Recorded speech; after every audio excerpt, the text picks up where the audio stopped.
Good morning! Good morning! Are you hungry? Well, probably not, but I love foods. I love breakfast foods. It's one of my favorite meals. Like, Yummy. just the creativity of everything that you can make for breakfast, and you never have time to do it because you're rushing in the morning to get out the door. So we do breakfast for dinner a lot, or I make things like muffins to just have for dessert later on, or something like that.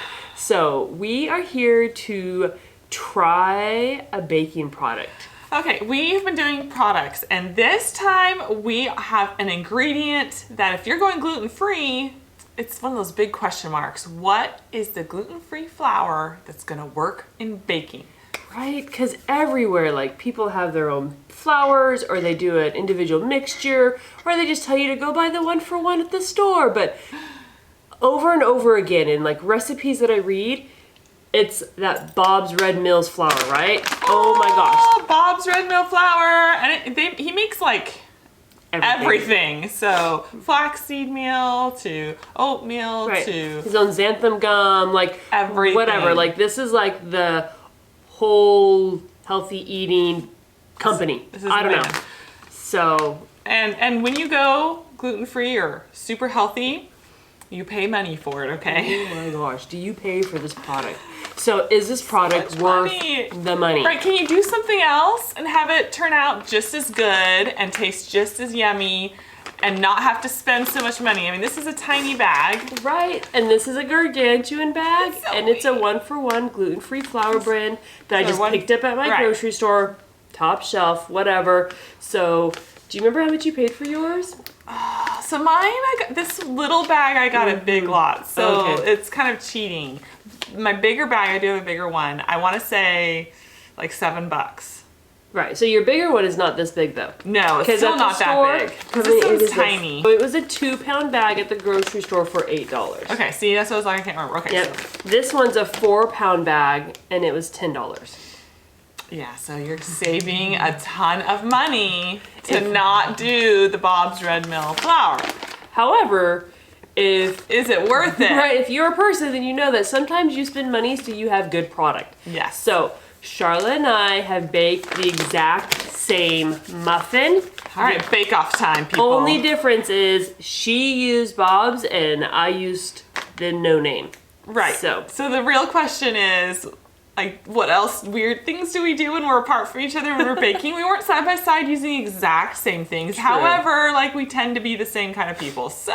And if you really think that we should be doing it side by side, let us know, like and subscribe, and tell us that you want us to like see us do it so that you can see us do it side by side. If you're not convinced, okay? So we're gonna show you the products. So here's my muffin. I know, mine's in a lighter one. That's funny. Okay, so is this because of the flour? Right. Like, seriously, hers has a different consistency, texture, a different color that it came out with, and we had to taste test these babies. So, right.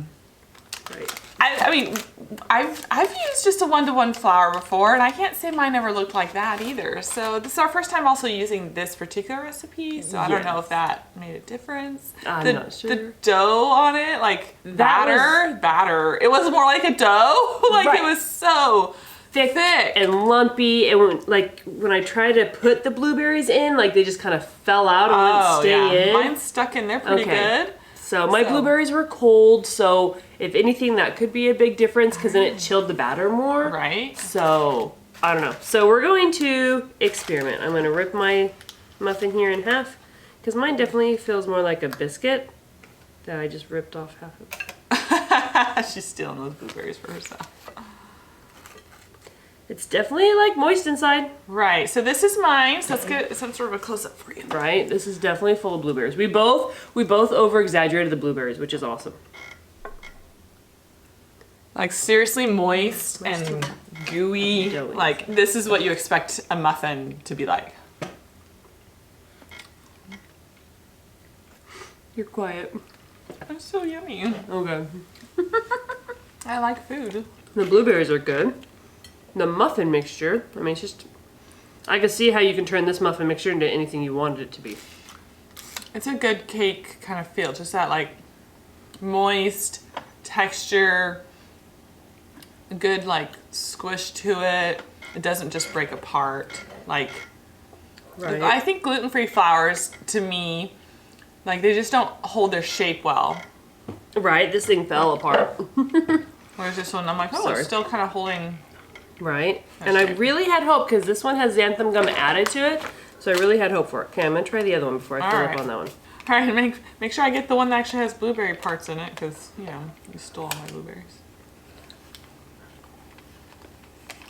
I can tell. I can definitely tell. Oh my goodness, like grainy, Cornstarchy.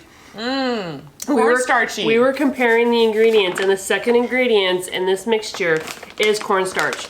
And I was right away, I was like, I wonder if that's why mine looks more like a biscuit than a muffin. And it is. Like, I can totally tell that it's cornstarchy. Yeah, so the ingredients on the Bob's Mill is sweet white rice flour, whole grain brown rice flour, potato starch, whole grain sorghum flour, tapioca flour, and xanthan gum. So, I mean, those are a good mixture to me, but right, when she mentioned cornstarch, Right. I was like, huh. This is rice flour, cornstarch, tapioca dextrin, xanthan gum, and rice extract. So that's it. So basically, it's rice flour and cornstarch. So maybe the back of what you have at home has different ingredients than this one, and it doesn't taste starchy. So let us know what that brand is, because it would definitely be worth trying, because I want to cry right now that I spent $10 on that stupid bag. Right, because now it's like, what am I going to make with that I'm going to be happy? My gluten-free biscuits. Yay! She's got biscuit flour! A whole 4 pounds of it. And why can't Bob's Red Mill, which there's a bigger bag, this is the small one. But again, the bigger bag is like 2 Why can't you buy them at pounds. Costco? Right, why is this not at Costco? It's like the monk fruit sweetener that is at Costco, and I'm so excited about it, but it just makes things too cold. It's those weird cold sweet thing. And so I can't just use all of that, and I'm running low, like I go through sweetener like mad. I was like, dang it, I'm off. So I have a big mix of sweeteners in this. So that's a whole different video if you need a good sweetener video. I used a mixed sweetener too, but I just used like a pre-made mixed erythritol mixed sweetener so that it was mixed. So, all right. So I would have to say, hands down, this brand compared to Bob's Red Mill, this one wins out. Here's our winner. Right? I'm really sad that mine tastes like a blueberry biscuit. Yeah, like that's not really what you're wanting for your muffin in the morning. If you're British, your biscuit.